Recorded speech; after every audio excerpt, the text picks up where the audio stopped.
Welcome back to WoW Recap. Today's recap is about a 2012 superhero adventure film named The Amazing Spider-Man. Spoiler ahead, watch out, and Happy New Year. The movie opens with young Peter Parker discovering his father, Richard's study has been broken into while playing hide-and-seek. Richard personally checks around the study, and then he and his family, including his wife Mary and son Peter, left the house with some of his papers.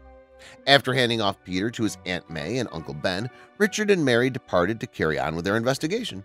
Without any communication from either of his parents, Peter grew into an adolescent and enrolled in Midtown Science High School while being looked after by Ben and May. Years later, the then teenage Peter Parker has evolved into a social outcast who's lonely, introverted, and worried, and still doesn't know anything about his parents. He studies at the Midtown Secondary College of Science and Technology, where he lusts after Gwendolyn, Maxine, Gwen Stacy, and is constantly teased by the school bully Eugene Flash Thompson, a loud, demanding, and cruel sports player. Peter went home for lunch after class and assisted his Uncle Ben in repairing a damaged pipe in his basement. Later, when Ben went back upstairs, Peter discovered an old, unsettling suitcase.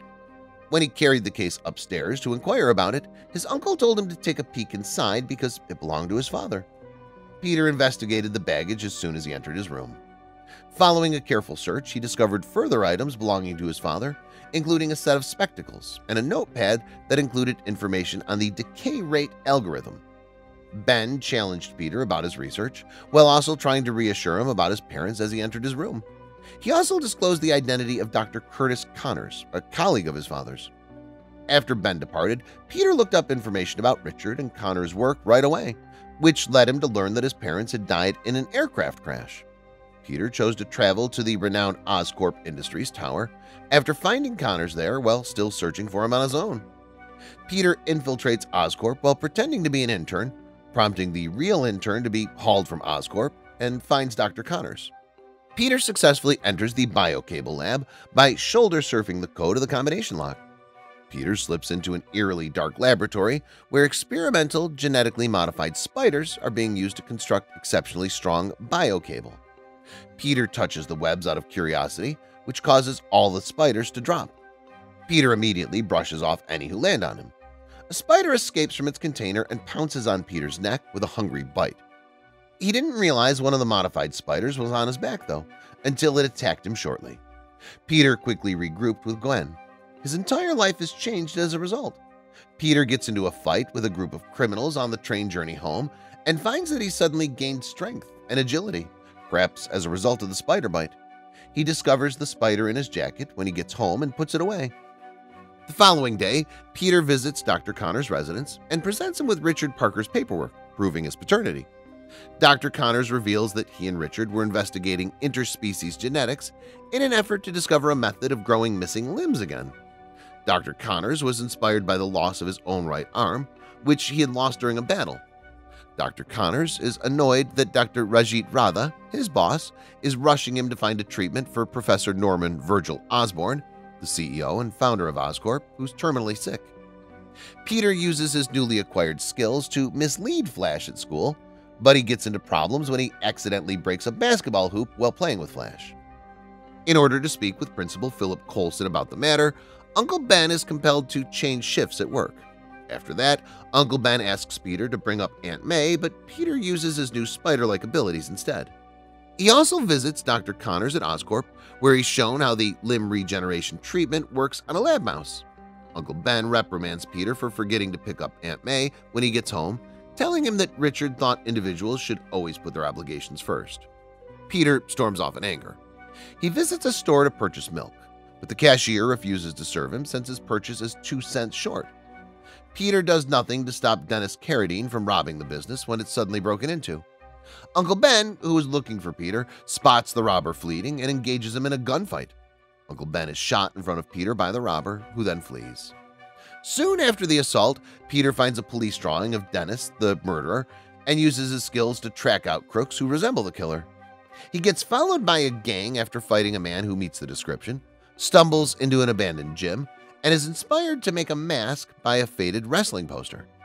Later, he adds a skin-tight superhero spandex outfit for movement and instantly transforms into a folk hero known as Spider-Man. Soon after, the police launch a manhunt for the masked vigilante under the direction of Gwen's father, Captain George Stacy. In the meantime, Dr. Radha dismisses Dr. Connors for delaying the initiation of the limb regeneration formula's human trials. He gets a sample of the medication and decides to test it in a VA medical facility while disguising it as a flu shot. Dr. Connors injects the mixture into himself out of desperation and collapses. When he awakens, he discovers that his amputated arm is fully recovered. He then transforms into a large reptile monster and pursues Dr. Radha over the Williamsburg Bridge, hurling vehicles over the edge as he goes on the attack. With the bio-cable handmade web that he shoots from wrist-mounted web shooters of his own invention that he created out of timepieces, Spider-Man saves each falling automobile. A little kid who's stuck in a car that's fallen from the bridge and that Spider-Man is keeping suspended in midair using the bio-cable webbing also manages to be saved, but with tremendous effort. After that, Spider-Man faces the lizard in the sewers and barely makes it out alive. Unfortunately, Peter abandons a camera with his identity that he utilized to reveal the lizard's plans. When the lizard discovers it, he discovers Spider-Man's true identity.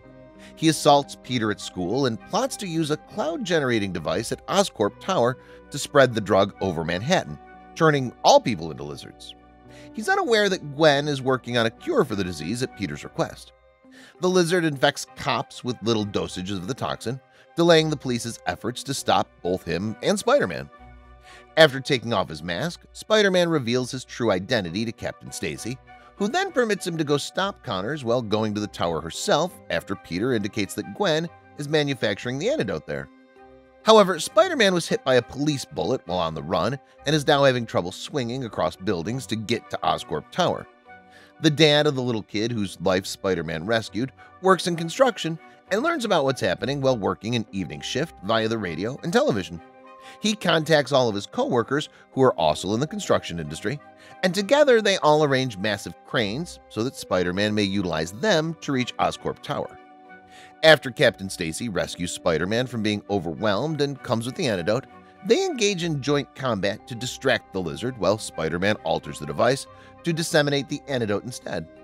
Connors and the infected cops regain their humanity as a result, enabling him to prevent Peter from falling to his death from the tower. Unfortunately, a scratch from the lizard's enormous claws killed Captain Stacy. Stacy makes Peter pledge to keep Gwen safe by avoiding her before he succumbs to his slashed wounds. Everyone shows up at Stacy's funeral, with the exception of Peter, who's heartbroken by desire. The following day, Gwen confronts Peter over missing her father's funeral by going to his aunt and uncle's home. Gwen assumes her dad ordered Peter to promise him to avoid her and rushes home after Peter remains silent. Days later, Peter's slacking off on a project at school when he tells the instructor that he'll finish it. Peter mutters to Gwen, who's seated in front of him, "But those are the greatest sort," in response to the teacher's warning not to make promises he can't fulfill.